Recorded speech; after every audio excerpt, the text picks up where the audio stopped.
Olá, eu sou Michel Alcoforado e esse é o É Tudo Culpa da Cultura, um podcast de um antropólogo com outros antropólogos para não antropólogos. Aqui você vai descobrir que seus hábitos, formas de pensar, preferências e até mesmo suas angústias são de algum modo culpa da cultura. Calma, eu te explico. A cultura nada mais é do que uma maçaroca de sentido construída coletivamente, com força de te dar um lugar no mundo.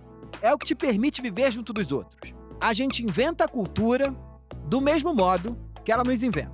Nessa temporada, você vai entender que o amor é uma construção cultural. E que se você tá arrastando o chifre no asfalto, tá se apaixonando pela pessoa errada, tá achando seu casamento insosso e quer abrir a relação, bem, pode não ser só culpa sua. Afinal, você já sabe. É tudo culpa da cultura. É tudo culpa da cultura, culpa da cultura. É tudo culpa da cultura, culpa da cultura. Fabiola Gomes, o que é o amor?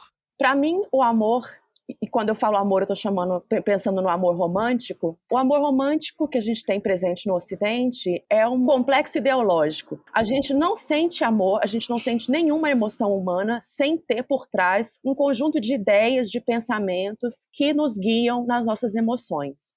Então, o amor romântico seria aquilo que no Ocidente possibilita e permite, é a regra para os casamentos, para fazer-se pares amorosos, pares conjugais. Agora, como eu fiz pesquisa na Índia, a gente tem uma outra definição de amor de lá, que o amor é um sentimento dado por Deus no momento do casamento. No momento do casamento. No momento do casamento, justamente. Então, o amor é um sentimento que as pessoas não têm, mas eles vão ser presenteados com esse sentimento no momento do casamento, e no decorrer do casamento esse amor vai aumentar e eles vão se apaixonar. Tá tudo trocado, hein? Porque aqui é o contrário. É o contrário. A gente casa e a gente começa a perder o amor. Deus começa a tirar o amor. Justamente, Michel. Tem até uma frase de uma antropóloga indiana, que é a Patrícia Oberoi, que eu usei muito na minha pesquisa.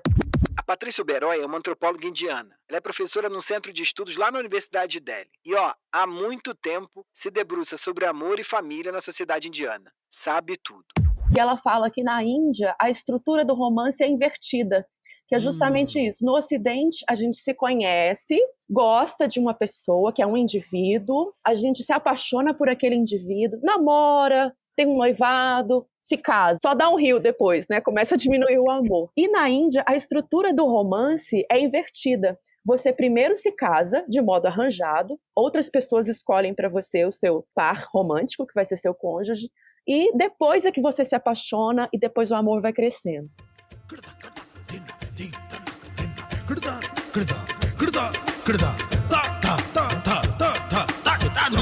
Fabiola Gomes é mestre e doutora em Antropologia Social pela Universidade de Brasília.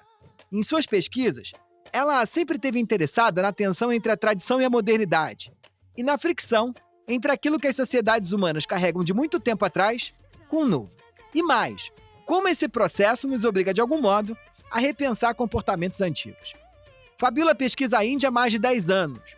Morou lá por diversos períodos, onde pôde estudar de perto as transformações impostas pela globalização, pela internet e pelas redes sociais, sobre os hábitos tradicionais daquela sociedade. Hoje, nossa conversa foi sobre suas pesquisas sobre o amor, namoro e casamento na Índia. Você viu o Caminho das Índias, não viu? Aquela novelinha da Globo? Como qualquer folhetim insosso de muito tempo atrás, a novela girava em torno de um casamento proibido.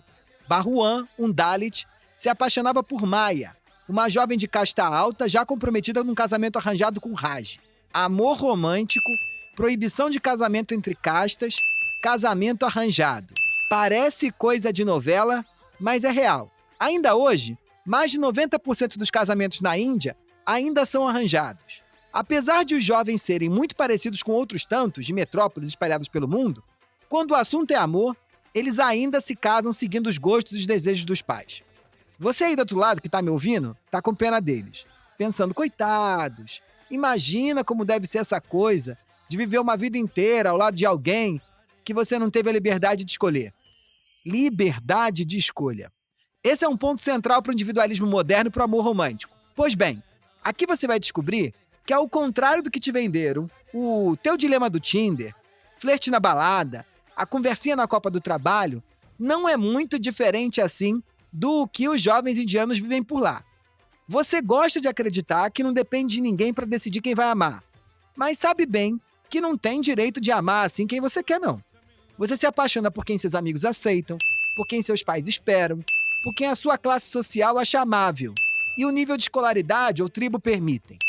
Teu casamento não foi arranjado, mas se arranjou por motivos maiores do que um simples eu quero, eu posso, eu faço. A pergunta que fica é: quem quis? Entre aquilo que acontece na prática, no dia a dia, na vida real, e o que a gente fala, tem um fosso enorme. Prato cheio para antropologia. Fabiola, como é que você decidiu ser antropóloga, hein? Como é que você caiu nessa? Ah, isso é uma boa. Eu, na verdade, fiz Ciências Sociais aqui na Universidade de Brasília, onde a gente se conheceu, inclusive fomos colegas de mestrado. E na graduação, Michel, eu gostava muito de Sociologia e também gostava de Antropologia. Eu tinha esse Verdade, defeito. você sempre gostou de Sociologia, né? Sempre, você sempre brigava comigo. O que você vai caçar fazendo disciplina na Sociologia? E aí, quando eu fui tentar a iniciação científica, eu preferi Antropologia.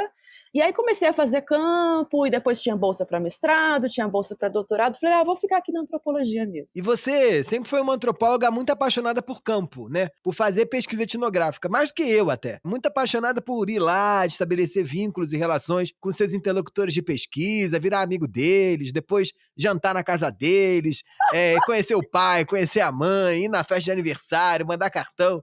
Como é que você se sentiu antropóloga, assim? Quando eu chego na Índia, em 2009, para o meu mestrado, eu falei, eu estou em outro planeta. Eu brincava, não sei se você se lembra, que eu falava, esse pessoal no Brasil que é antropólogo, estuda etnologia indígena, não sabe o que é alteridade radical, né? Que é essa alteridade que a Marisa Perano fala que é diferente demais. Marisa Peirano é uma antropóloga importante e é leitura obrigatória nos estudos de rituais e sobre o próprio fazer etnográfico. Nós, antropólogos, a gente está sempre preocupado com a diferença, em entender como e por que aqueles com quem a gente faz pesquisa têm outros modos de vida. Quando a diferença entre a cultura do pesquisador e de seus interlocutores é muito grande, a gente dá nome para isso. Chama-se alteridade radical.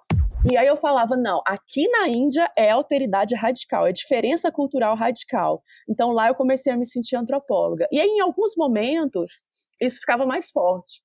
Eu acho que a primeira vez foi quando eu estava tirando foto de umas mulheres no Ganges, se banhando no Ganges, e elas começaram, eu não falava hindi na época ainda. O Rio Ganges é aquele famoso rio sagrado que para muitos é imundo, né? Dizem ser imundo. Justamente, Michel. A água do Ganges, aqui em Varanasi, é altamente poluída. Ela contém 1,5 milhão de bactérias fecais para cada 100 mililitros de água, sendo que o número deveria ser inferior a 500 para um banho seguro. Mas nada disso importa para quem todos os dias desce os degraus dos Ghats para mergulhar nas águas sagradas do Ganges. O Ganges, acredita-se que ele tem um poder de purificar pessoas. E aí eu tô tirando foto delas de sari, se banhando no rio. E aí elas começam a fazer um sinal para mim de vem cá, entra aqui também. Aí eu falei, ferrou. E aí eu fui e entrei até pra cima dos joelhos, assim, até quase a coxa, e fiquei lá com elas e tal. E elas faziam um sinal pra mim, mergulha, abaixa a cabeça, mergulha. Aí eu falei, porra, ainda não sou tão antropóloga assim, né? Você acha que é fácil a vida do antropólogo, né? Sabe de nada, inocente. Daí, eu acho que essa foi dos momentos em que eu falei, não, só a antropologia me faz entrar nesse rio aqui. Olha, pra quem não sabe, Fabiola, né, começou a fazer suas pesquisas na Índia já no mestrado, no começo da vida acadêmica dela, mais consolidada, e eu era amigo dela já nesse tempo e a gente ouvia as histórias da Índia. Putz, ela me contava aquilo, eu entrava na viagem dizendo, caramba, li a dissertação dela e fiz uma nova viagem. E depois de um tempo, eu decidi a Índia. Fabiola me fez uma série de recomendações antropológicas para que eu vivesse essa alteridade radical de que ela falava de uma forma menos dura e menos pesada, tal como ela viveu. Mas não adiantou, não.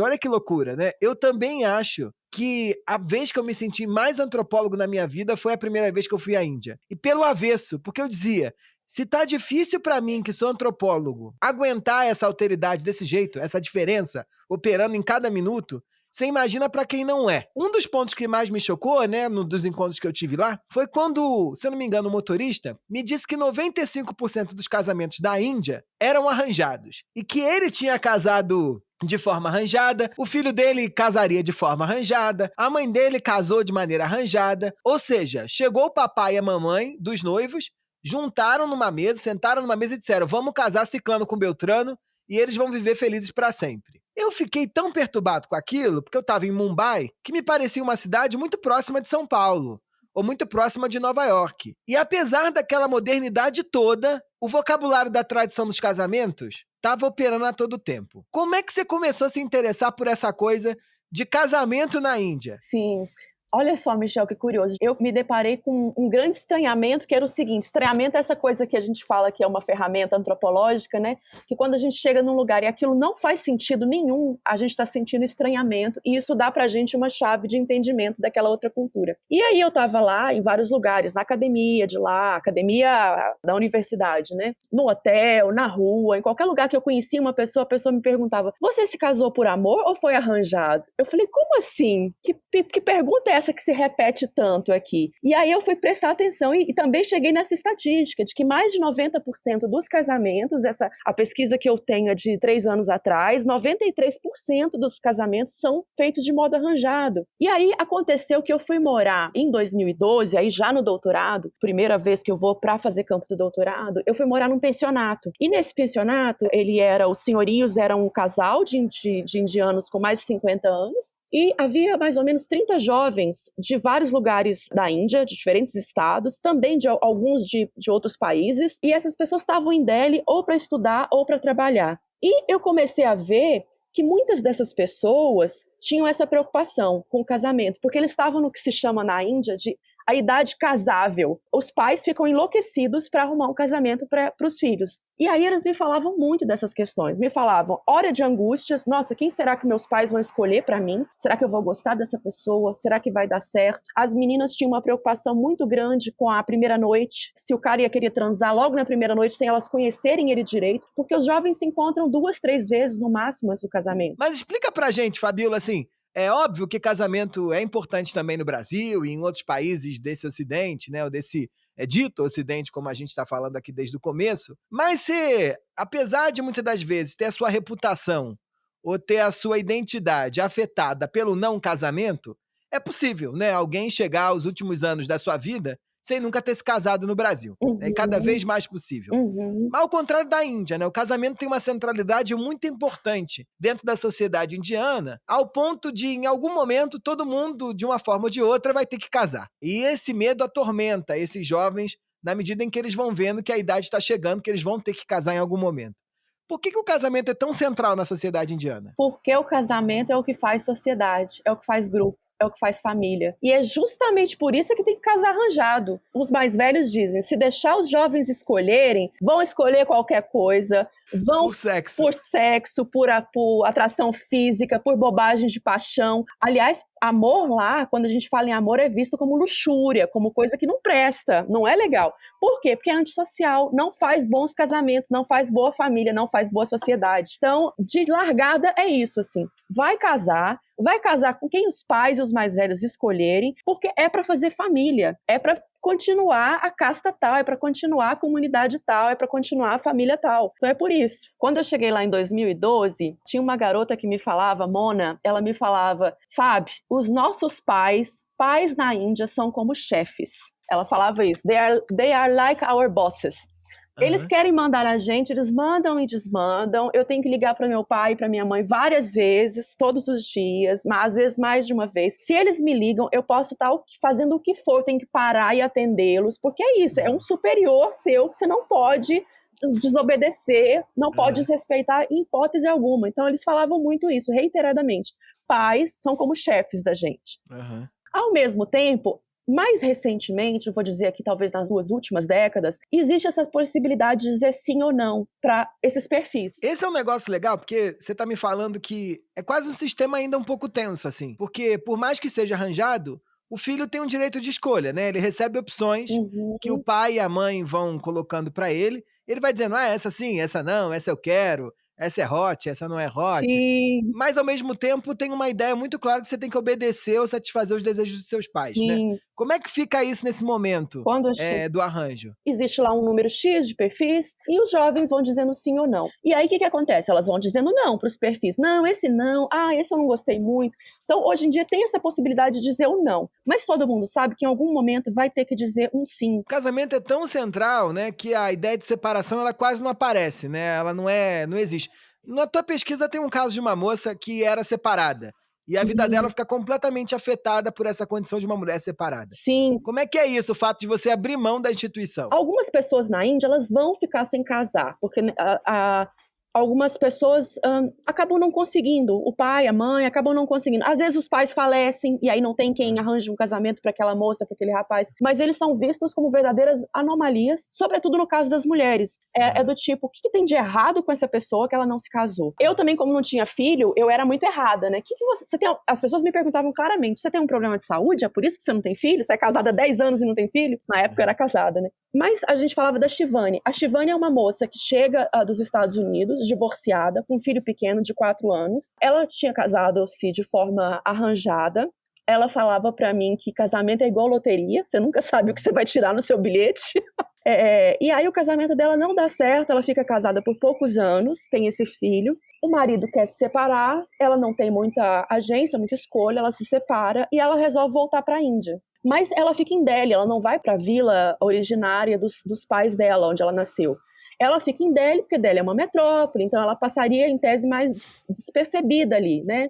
Ela contrata uma babá para ficar com o filho dela, enquanto ela trabalha, ela consegue um bom trabalho em Delhi, porque ela acabou de voltar dos Estados Unidos, ela trabalha com marketing, então ela consegue um bom emprego. Mas dentro do próprio pensionato onde a gente morava, ela é vista como alguém diferente. Tem-se a ideia, inclusive, na Índia, de que se uma mulher é divorciada, a culpa é dela. Se o marido morre, a culpa é da mulher. Isso eu tô falando tradicionalmente, né? Hoje em dia isso é um pouco mais nuançado, um pouco mais suavizado, mas a Shivani era uma mulher que tinha um preconceito contra ela dentro da casa. Quando eu vou pra lá em 2013 e eu vou ser colega de quarto da Mona, eu chego lá e eu descubro que tinha tido toda uma tramóia por parte da Mona e do Faisal para fazer a Shivani, que então era companheira de quarto da Mona, sair daquele quarto e dar lugar para mim. Isso gerou um bafafá, eles foram atrás do gerente do lugar, foram atrás do dono do lugar. A gente não quer a Shivani, a gente não quer a Shivani. Por quê?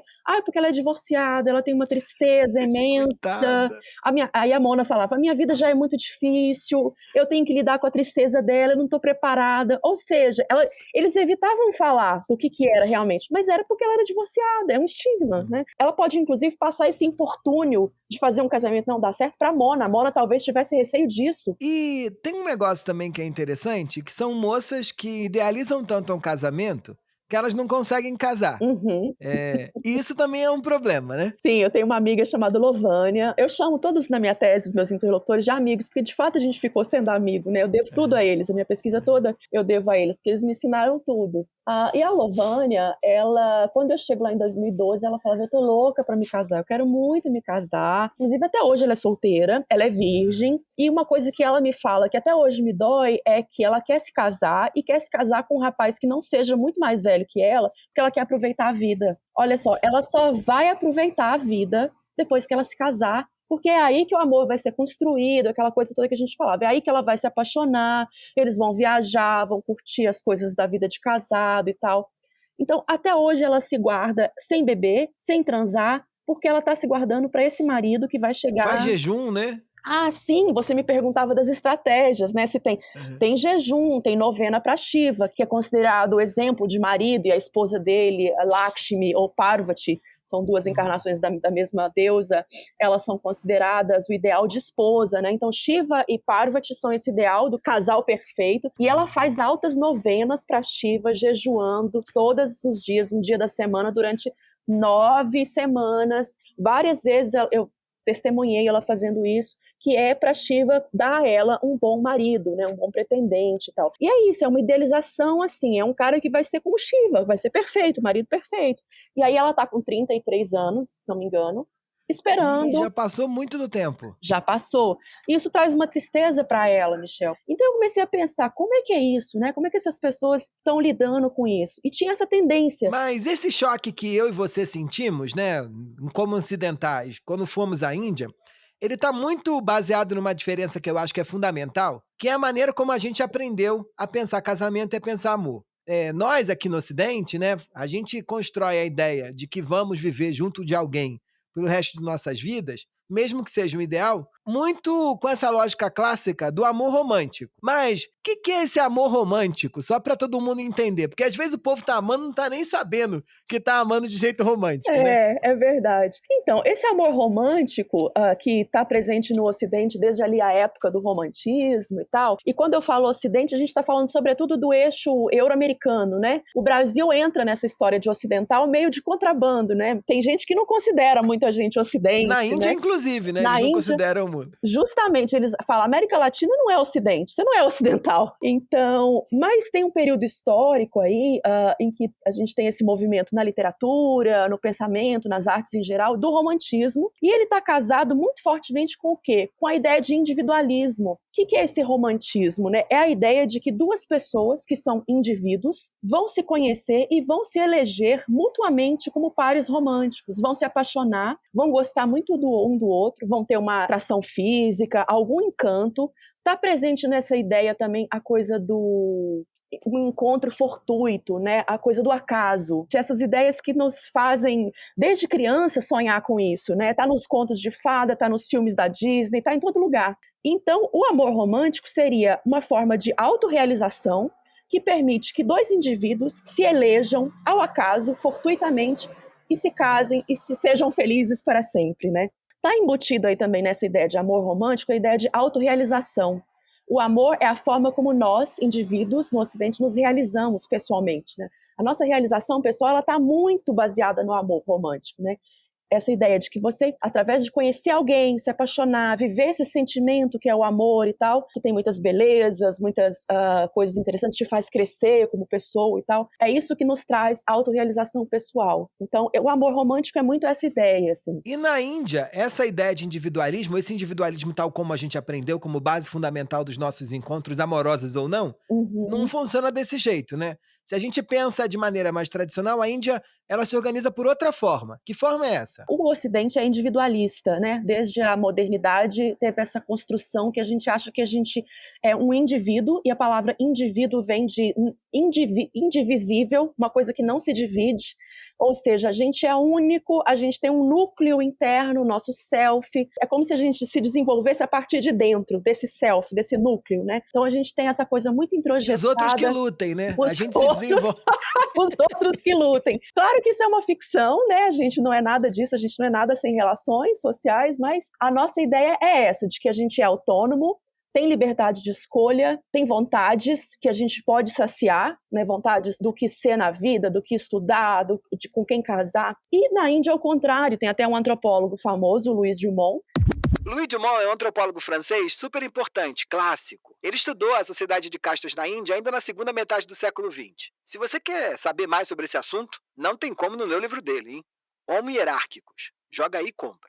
Que escreveu justamente sobre a Índia, contrastando com o Ocidente, ele vai dizer que lá o valor não é o indivíduo, né? O valor lá é o coletivo. O peso da sociedade está no coletivo. Então, o que é importante? É a família, é a comunidade, é a sociedade. E quando você tem esse modelo, o indivíduo ele não importa tanto, porque você não é esse indivíduo indivisível, você é divíduo, para usar uma outra expressão do jargão antropológico para a Ásia. E o que isso quer dizer? Quer dizer que você é uma pessoa em relação a outras pessoas. Eu lá não seria a Fabíola, antropóloga, amiga do Michel, que nasceu em Uberaba, se muda para Brasília e tal. Não, eu lá seria a filha da fulana, a filha do ciclano, irmã de Beltrano, que vão me casar com alguém da mesma casta, da mesma religião. Então, a ideia de pessoa lá é posicional. Ela é, antes de tudo, relacionada aos outros. A família primeiro, a casta, a cidade, a vila onde você está, que é o contrário daqui. Para quem está ouvindo a gente, em contextos mais tradicionais, ou às vezes no interior do Brasil, isso ainda opera mais ou menos assim também. Não para o casamento tanto, mas a pessoa ela é filha de ciclano, neta de Beltrano, sobrinha de não sei quem, e assim... É quase como se ela fosse um reflexo dessas relações que ela tem no entorno, né? Não é esse indivíduo clássico que diz eu sou o que eu quero, ou o que eu posso, ou o que eu desejo, mas eu sou aquilo que os outros querem que eu seja. De certo modo, porque eu estou agarrado a esse conjunto de relações. E nesse bagulho que você tá falando aí, certamente os ouvintes já estão tremendo para saber de casta, né? A casta, de certo modo, ela fala também de um conjunto de relações que vão determinar quem você é. Explica pra gente o que a casta tem a ver com essa sociedade holista, do indivíduo, e não do indivíduo como a gente é. Pois é, a casta a gente vai chamar aqui de uma forma de divisão da sociedade. Divisão da sociedade, talvez no Brasil a gente vai dizer que opera por classe, por raça, por gênero, por idade, né, geração. Na Índia a gente tem o sistema que organiza a sociedade, é a casta. E a casta ela tem 4 grandes estratos, que seriam o que eles chamam de varna, que são grandes agrupamentos de subcastas. Então você tem lá no topo da pirâmide, na parte mais alta, considerada mais nobre da sociedade, que está ligada à intelectualidade, à religiosidade, que seriam os brahmanes. Abaixo deles, socialmente, você tem os kshatriyas, que são guerreiros, soldados, governadores. É uma casta que está ligada à luta, à bravura, ao governo. Em terceiro lugar, você tem os vaishyas, que são os comerciantes, os mercadores, as pessoas que fazem negócios. Em quarto lugar, você tem os shudras, que são a casta, digamos, do extrato mais inferior culturalmente lá. E essas pessoas são trabalhadores manuais, são pessoas que curtem couro, ou seja, tocam em dejetos de tecidos mortos, isso é considerado impuro. São pessoas que limpam a rua, limpam coisas poluídas. E fora desse esquema, você tem ainda os Dalits. Tava todo mundo doido pra falar dos Dalits, porque viu a novela. Sim, é verdade. O Dalit é aquele chamado popularmente de intocável, né? Eu sou um Dalit. Pare, Bhagwan. Eu não quero mais que você faça esse tipo de brincadeira. Shankar é um Brahman. Ele me adotou quando eu era menino. Ele é um Brahman. Eu não.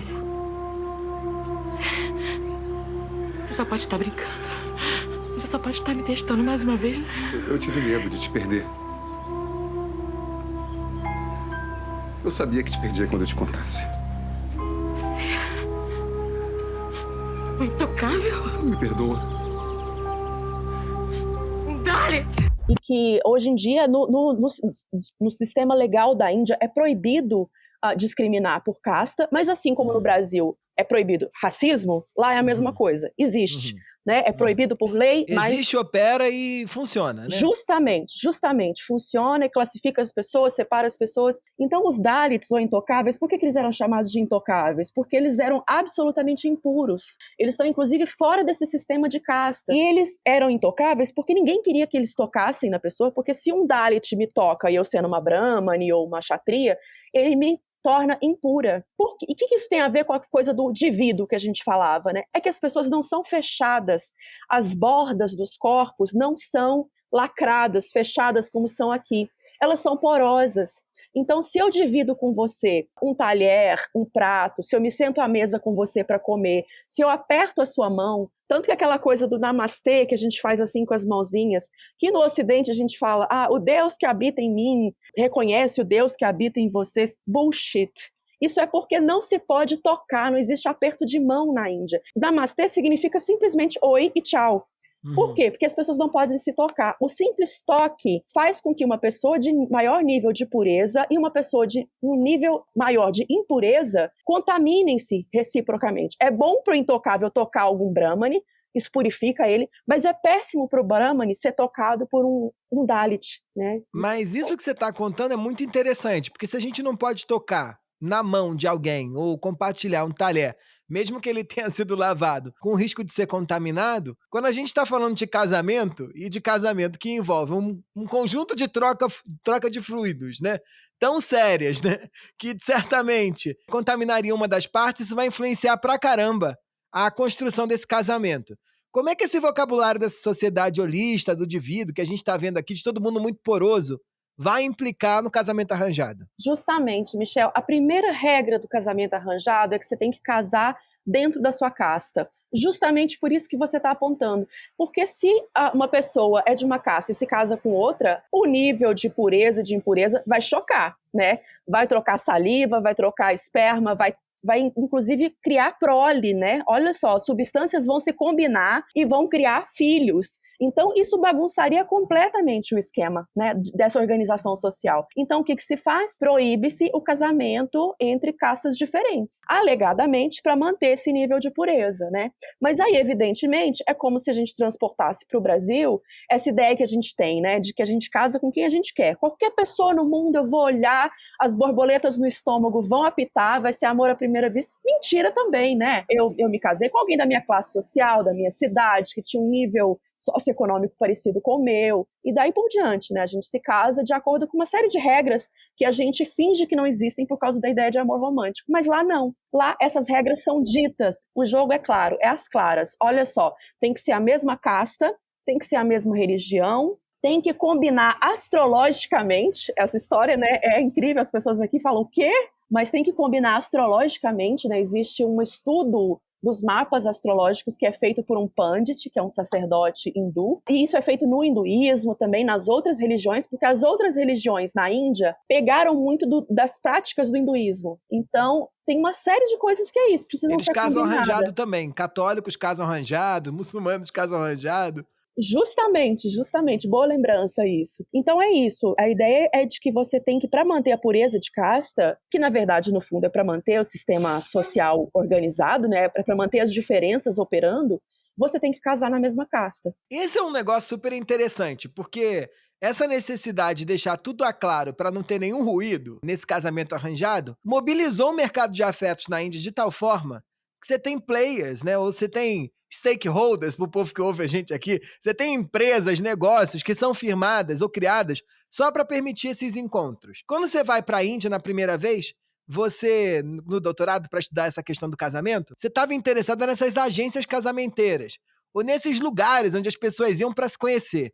Conta pra gente um pouquinho como é que era esse negócio, assim. Que tipo de coisa alguém vai buscar na hora que tá numa agência de casamento? O meu projeto, né, de pesquisa era esse, era pesquisar agências de casamento, que eles chamam lá de marriage bureaus. Então, o que é um marriage bureau? É um lugar, uma agência física, onde você chega, tem uma recepção, vão os pais com o filho ou a filha que eles estão oferecendo para ser noivo ou noiva de alguém, preenchem todo um formulário, um profile, que inclusive é curioso, porque é parecido com o que a gente faz no Tinder, por exemplo, né? A Índia inventou o Tinder muito antes da gente sonhar com isso, né? Então você faz um perfil seu e coloca lá a tua casta, o teu grau de escolaridade, o teu trabalho, a tua renda, quanto você ganha. Como você disse, é tudo às claras, não tem nada escondido, é tudo às claras. Nessas agências de casamento, essas agências então detêm pastas e pastas, arquivos e arquivos, agora hoje em dia é tudo computadorizado, né? Em algum momento existiam pastas e até hoje os brokers, que são os corretores de casamento, vamos dizer assim, eles carregam pastas debaixo do braço ou pastas no computador com fotos, com perfil, com todas as informações. E aí, o que acontece? As pessoas vão lá, levam o seu filho, a sua filha, faz um perfil dessa pessoa e olha o perfil de quem está ali, oferecendo-se para ser noivo da filha que essa família está levando lá, por exemplo. E era curioso porque algumas agências são tão grandes que elas têm academia lá dentro, tem um café lá dentro. Para que isso? Porque como os jovens, teoricamente, não podem se ver antes do casamento, eles vão para esse lugar e ficam ali fazendo academia, tomando um café, que é o quê? É uma forma de conhecer uma outra pessoa, um pretendente, um pouco mais, de um modo controlado, né? Ou seja, ali dentro do marriage bureau, o pai e a mãe não precisam se preocupar que eles não vão passar dos limites, não vai ter beijo, não vai ter amasso, não vai ter nada, eles só vão tomar um café ou só vão malhar civilizadamente, né? É um tabu na Índia, inclusive, isso, né? Mostrar afeto em público, né, afeto romântico, assim não pode ser mostrado, né, não existe beijo na boca na rua na Índia. Então, esses marriage bureaus eram isso, mas não deu certo minha pesquisa lá, porque como esses casamentos, esses marriage bureaus são muito caros e são feitos para classes mais altas, castas mais altas também, as pessoas falavam, não, mas a gente não pode te deixar aqui observando tudo o dia inteiro, igual o antropólogo quer fazer, né, que a gente gosta disso, porque supostamente essas pessoas não me queriam lá, né, me intrometendo, olhando para elas e tal. Então, acabou que não deu certo. Mas o que uma mãe ou um pai estão buscando quando vão procurar um bom pretendente para o filho?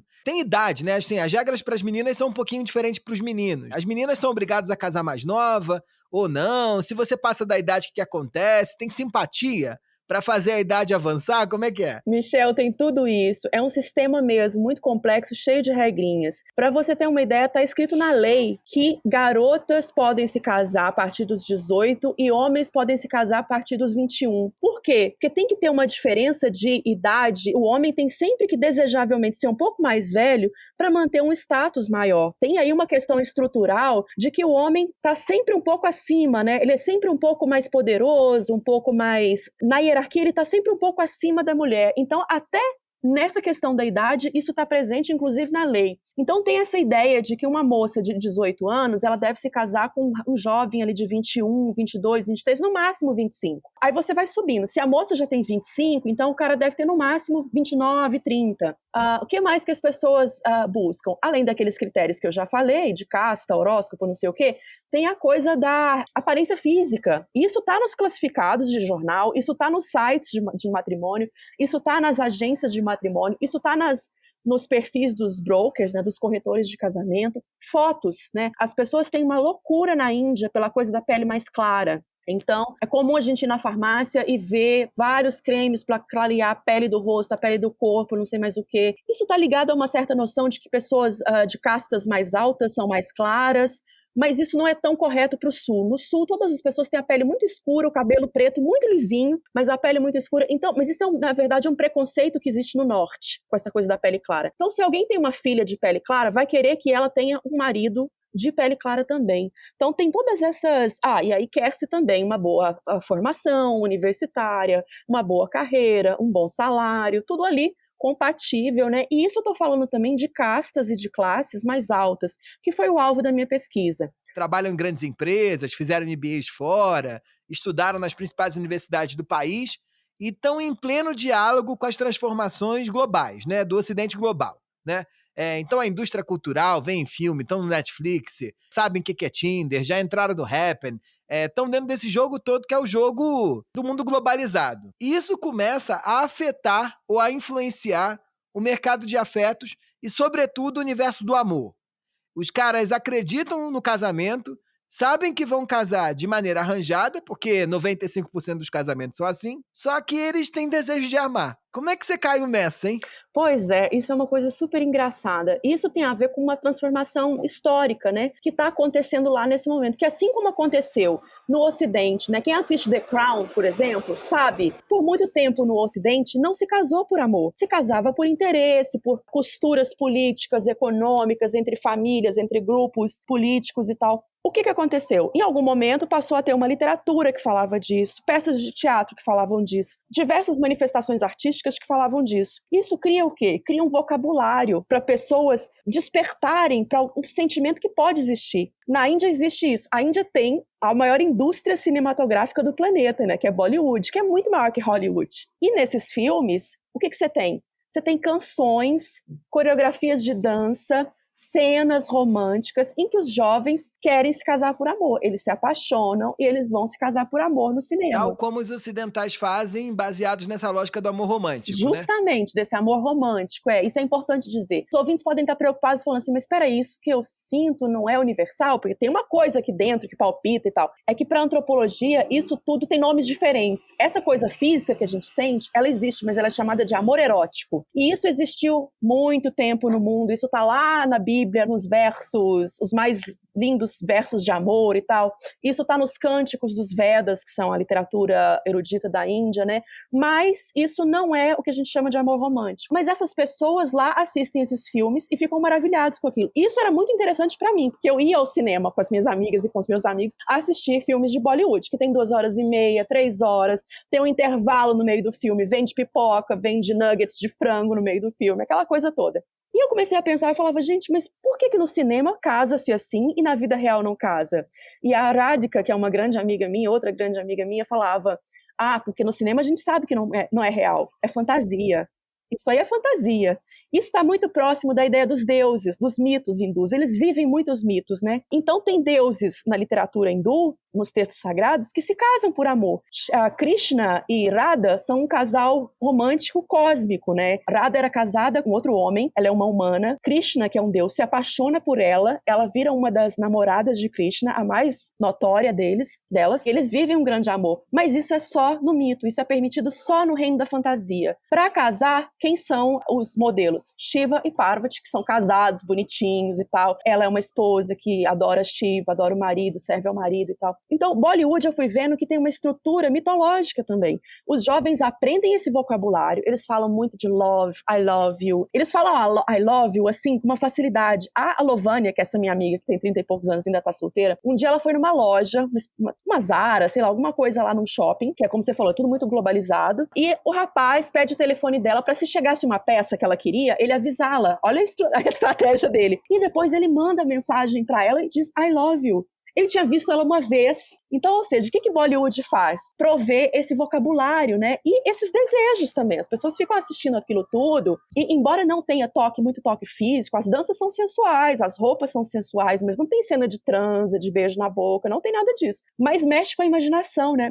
Talvez mexe mais com a imaginação do que se tivesse a cena gráfica ali, né? E eles começam a ansiar por isso. E aí eu chego lá, tem um monte de gente querendo se casar por amor, e alguns já namorando, dentro da casa, inclusive. Eu começo a descobrir que dentro da casa tinha gente transando, se pegando e tal. Você lida com uma fase pré-casamento, né? Que é um intervalo ali, onde dentro da sociedade indiana, nesses estratos superiores, é possível você flertar de alguma forma com esse amor romântico ocidental. Uhum. Mas, de maneira geral, você lidou com gente que está imprensado entre esse vocabulário tradicional das castas holistas, do papai chefe, que decide com quem que você vai casar, e gente que acha que é indivíduo também, num mundo onde ele não tem chance. Que conflitos e angústias e sofrimentos você viu e você observou de perto na tua pesquisa por conta desse achatamento desses dois vocabulários sobre os indivíduos? Durante os 4 anos do doutorado, eu fiquei indo e voltando, e ficava 3 meses, 4 meses lá, voltava. Isso foi bom porque me deu uma dimensão justamente desse período que você está falando. Cada ano eu voltava, uma pessoa se casou, a outra ficou noiva, uma que estava namorando com fulano, terminou com fulano porque ele não queria casar com ela, e agora ela vai casar com outro. Então tinha essas dinâmicas que eu conseguia observar, e eu passei a ver que uma grande estratégia que eles tinham, um grande trunfo que eles tinham, era o segredo. Eles tinham uma vida secreta, que eu ficava sabendo, sobretudo porque eu era estrangeira, e eles falavam, você tem uma cabeça aberta como estrangeira, então você não vai me julgar. E aí eles me contavam coisas do arco da velha, assim, contavam das transas, dos namoros, mas era tudo escondido. Tinha amiga minha, colega de quarto, que ia viajar e falava para a família, falava para os donos do pensionato, falava para todos os outros moradores do pensionato, estou viajando a trabalho. Quando você ia ver, estava viajando com o namorado, que era da cidade dela, que eles tinham se conhecido na época do colegial, e ele morava em Mumbai, ela morava em Delhi. Eles iam para uma outra cidade turística no norte do país, que é Manali, fazer uma espécie de uma lua de mel e tal.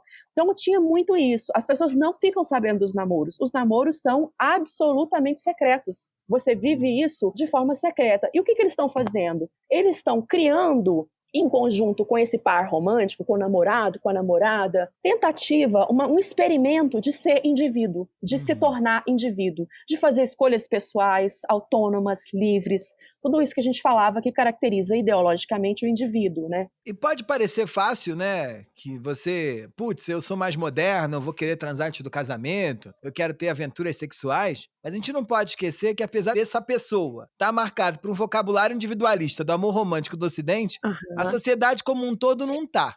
E isso tem um esforço gigantesco, né? Porque privacidade, sigilo, segredo são coisas fundamentais para quem desenvolve uma relação de amor romântico. Né? Não é à toa que o Ocidente levou o sexo para a alcova há tanto tempo. Numa sociedade onde não tem esse espaço privado, quais são as estratégias que eles vão usando para poder dar conta dessa individualidade nas relações amorosas e sexuais? Pois é muito curioso, porque é isso, é uma guerra, é como se fosse um cabo de guerra, né? A pessoa tenta ser indivíduo, tenta criar um segredinho aqui, viajar com o namorado ali, e a sociedade fala, não, volta aqui, peraí, o que você está fazendo, onde você está indo? Então, é uma maluquice que na Índia, por exemplo, você tem notícias pelos jornais de pessoas alugando banheiros públicos no metrô para ficar 1 hora lá dentro. Os zeladores do banheiro do metrô alugavam para casais ficarem 1 hora dentro do banheiro se pegando, por exemplo. Isso estava nos jornais em Delhi. Em Mumbai teve um caso famoso em que jovens estavam dentro de hotéis, jovens não casados, jovens namorados, amantes, e a polícia fez batida em alguns hotéis de Mumbai e pedia comprovante de casamento, certidão de casamento, algum sinal que comprovasse casamento. Se não tivesse, ia para a delegacia, detido. Isso não está na lei, mas isso tem a proteção do Estado. A polícia estava autorizada a fazer isso. Olha que loucura, que insanidade. Então, eles têm que ser muito hábeis nisso, né? E é um conflito enorme, né? É uma culpa, sentem culpa de estar mentindo para os pais. Ao mesmo tempo, tem uma coisa que apimenta a relação, né? Essa coisa de manter um segredo, aquilo é uma grande aventura, tem um charme naquilo.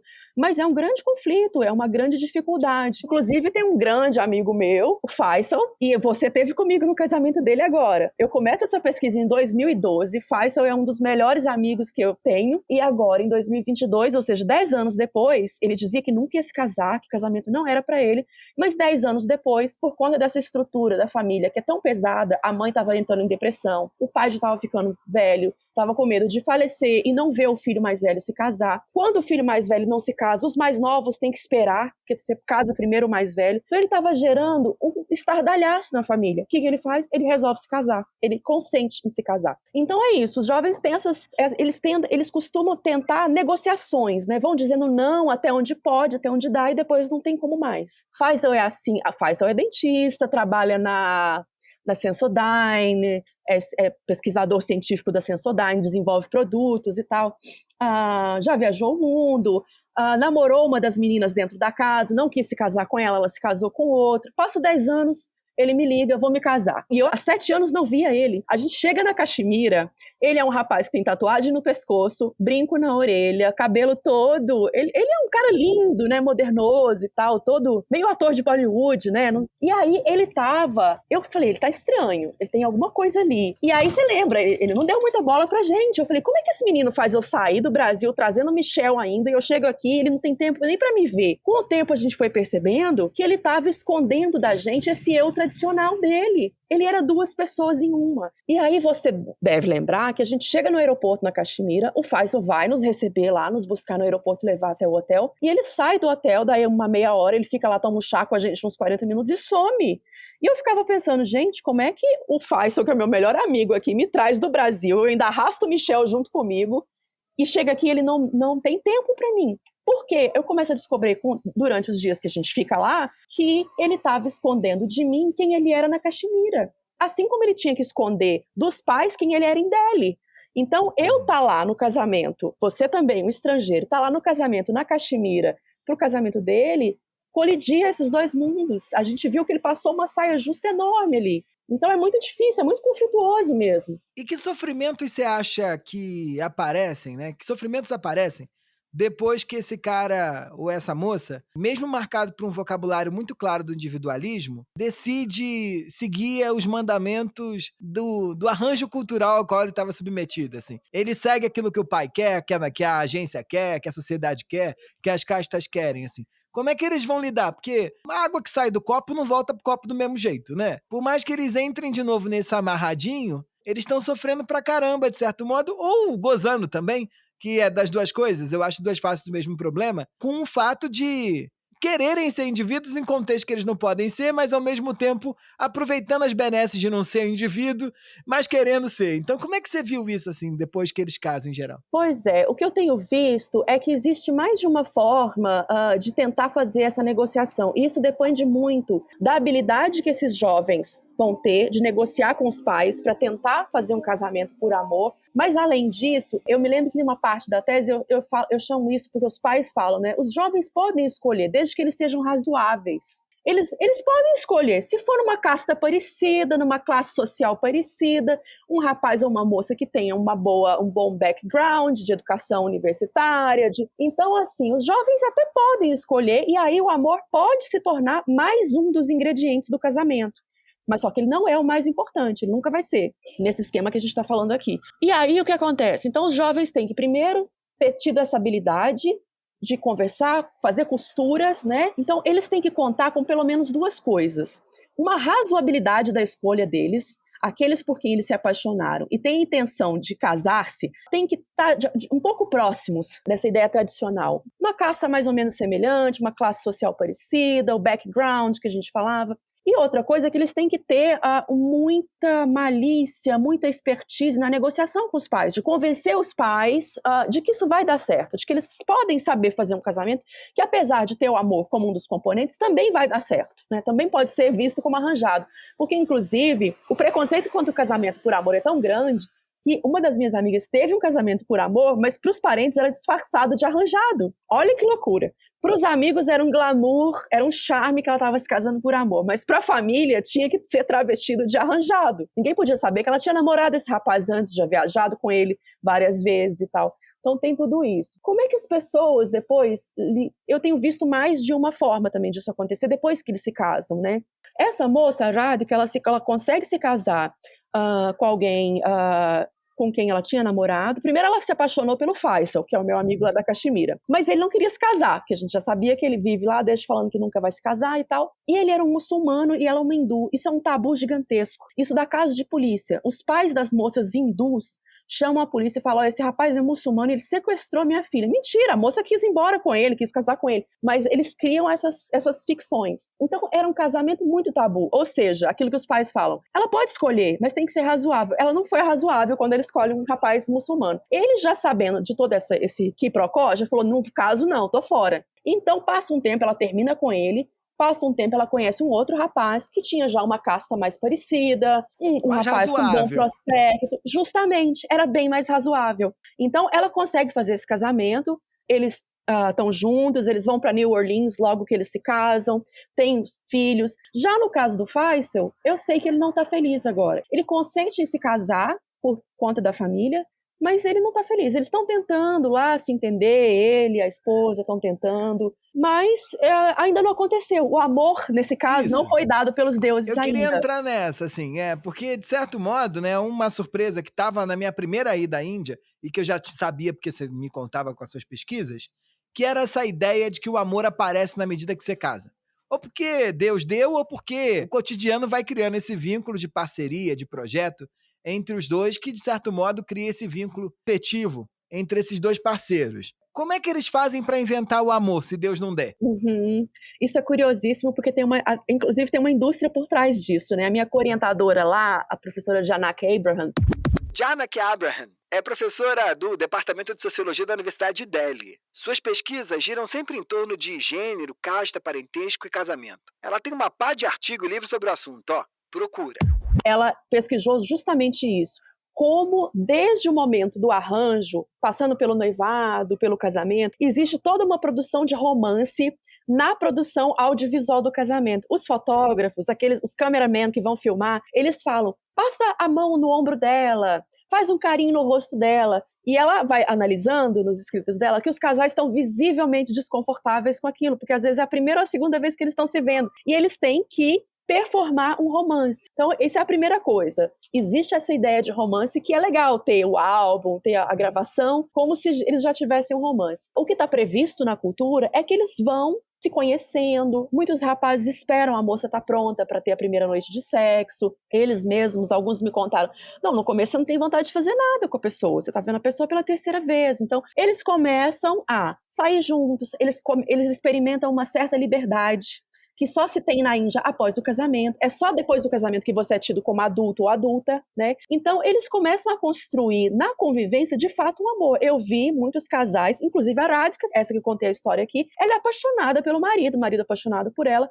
mas você pode dizer, eles tiveram um casamento que foi meio por amor. Mas outros casais que eu conheci, que tiveram casamentos estritamente arranjados, do tipo: o rapaz viu a moça uma vez, os pais perguntaram: e aí, vocês querem casar? Ele falou assim: peraí, mãe, pai, posso falar com a fulana um segundinho? Foi lá e falou pra ela: tá tudo bem pra você? Ela, sim. Eles voltaram e falaram: então tá tudo bem, a gente se casa. E isso, eu conheci esse cara em 2009. E eles não eram tão chegados ainda um no outro, a esposa e o marido. Hoje em dia, eles são apaixonadérrimos, eles têm 2 filhos adolescentes, eles fazem viagens pelo mundo romântico, só os dois e tal, sabe? Então, acontece, é incrível, mas é isso, né? O nome do podcast é A Culpa da Cultura. Eles estão programados culturalmente para se apaixonar depois do casamento e viver um grande romance depois do casamento. Acontece. Ô, Fabíola, a gente lidando aqui, eu acho que com 3 dimensões ou 3 definições culturais de amor. Uma é do amor romântico, que é aquela primeira, que os ouvintes certamente conhecem, porque estão, de algum modo, batalhando para construir, né? Ou lutando contra ou dentro delas, de cabeça, né? Desse constructus cultural, como aprendemos aqui, do que é esse vínculo afetivo que a gente pode estabelecer com casamento, ou com amor, ou com encontro desses que tem borboletas no estômago, desperta hormônios, tira a nossa razão, faz você cantar Alcione de madrugada como se não houvesse amanhã, essa loucura toda. Mas tem um segundo que você dá muito bem, que está nos escritos sagrados indianos, que é que Deus, depois do ritual da cerimônia de casamento, deposita nesse ninho o amor e aí ele vira um ninho de amor. Mas olhando esse conflito da sociedade indiana agora, que está nessa batalha, né, que é uma batalha de todas as sociedades, de certo modo, entre essa tradição e essa modernidade, como é que você definiria amor para os teus interlocutores de pesquisa, assim? Amor para eles é algo que... é o quê? É algo que a gente batalha, é algo que vem, é algo que aparece, amor é projeto de vida comum, amor é ter filho, amor é família, amor é o quê? Você me pegou, né, Michel? Você é ótimo em fazer isso. Bem, eu diria o seguinte, eles têm eu vou usar um autor aqui que se chama Alfred Gell. Alfred Gell é um antropólogo inglês com um longo trabalho de campo na Nova Guiné. Seus estudos iam de uma etnografia clássica com os povos Umeda até discussões teóricas muito profundas sobre o tempo e a arte. Ele tem um livro que foi decisivo para a história da antropologia. Se chama Arte e Agência. Lá, ele discute sobre essa coisa da agência, a agência das coisas e como é que isso muda a nossa vida. Você estava achando que só humanos agem? Tu não sabe de nada. Compra. Compra que esse livro é genial. E ele fala que o amor é uma forma de conhecimento. Onde quer que ele aconteça, ele é uma forma de conhecimento, né? E eu acho que os meus interlocutores, eles têm 2 grandes formas de conhecimento muito arraigadas. Eles são esses jovens criados por toda uma tradição familiar, de casta, de aldeias, cidades pequenas, mas, ao mesmo tempo, eles são jovens que estão antenados no mundo, assistem Hollywood, assistem Bollywood, viajaram, fizeram pós-graduação. Vão ao Xvideo. O dono da pousada onde a gente morava brigava com quem assistia. A coisa da privacidade, de você não ter privacidade na Índia é tão louca que o dono do pensionato uma vez descobriu que um rapaz estava fazendo download de vídeos pornô no quarto dele. Ele foi lá e falou, se você continuar fazendo isso e diminuindo a velocidade da internet, o que os outros estão reclamando, eu vou ligar pro seu pai em Calcutá e ele vai vir te buscar. Olha que loucura! Olha que loucura! Mas então, eles têm esses 2 sistemas de conhecimento, e eu diria que eles combinam isso. E aí, uma coisa que eu percebi na época é que tanto os indivíduos que eles estão formando, quanto o amor que eles estão formando, como são processos históricos que partem de lugares diferentes, eles não vão ser necessariamente, eles vão ser diferentes, tanto da ideia de amor tradicional da Índia, quanto da nossa ideia de amor. Eles não estão copiando o nosso amor romântico, eles estão inventando um outro. Assim como eles estão inventando um outro indivíduo. Não é o indivíduo do individualismo ocidental moderno, é um outro indivíduo, com certeza. Então, é um pouco como eu vejo essa questão, assim. É um amor que mistura as 2 coisas, eu diria. E sofrem por amor? Como é que é? Esqueci de perguntar. Sofrem por amor e sofrem, às vezes, pela falta de amor quando ele não vem também. Eles sofrem por amor de várias formas. Primeiro, querer se casar por amor romântico e não conseguir é um sofrimento. E aí, às vezes, esse sofrimento, inclusive, é medicado, porque as moças, às vezes, têm um namorado, o namorado termina com elas entram em depressão, e elas entram na medicação. Sofrem também quando se casam, e esse amor que é prometido pelos deuses, que seria dado pelos deuses, não acontece, às vezes, né? Inclusive, tem casais heterossexuais que, na verdade, um dos cônjuges é homossexual, e ele é tão forte, é tão louco isso, que a pessoa é homem e gosta de homem, se relaciona com o homem durante a adolescência, a juventude, e depois se casa com uma mulher, porque tem o peso da cultura. E aí o que eles fazem? Eles continuam vivendo relações sexoafetivas com outros homens fora do casamento, e também fazem sexo com a esposa dentro do casamento. Mas isso gera sofrimento, porque aí, nesse caso, o amor dentro do casamento não chegou. Né? Então gera um sofrimento. Então, eles sofrem por amor e pela falta do amor, eles sofrem de todo jeito. Fabíola, muito obrigado por esse papo, eu amei você, a cabeça desse programa, na produção desse podcast, e eu fiquei feliz demais de poder contar contigo logo no primeiro episódio. Obrigado. Obrigada eu. Estou felicíssima de estar aqui com você, meu grande amigo, meu grande companheiro de antropologia e de vida. Foi ótimo, adorei. Um abraço. É isso. Vambora, esse foi o É Tudo Culpa da Cultura. E no próximo episódio, você já sabe, né? A gente vai estar aqui de novo, pensando sobre essas questões do coração e descobrindo que não é só do coração que sai o amor. Beijo grande, tchau, tchau! Todas as referências desse episódio, além de outras dicas de leitura, você pode encontrar na descrição do seu tocador de podcast preferido. Olha, que coisa boa, você sabe, a gente não faz sozinho. A gente faz junto e misturado com uma turma, de primeira. A produção dessa temporada do É Tudo Culpa da Cultura foi feita por Fabiola Gomes. O roteiro ficou na minha mão e na dela. A vinheta é criação do time do Estúdio Cavalo. E a captação de áudio, edição e sonorização é responsabilidade da Voz Ativa Produções. É isso. Até mais, pessoal.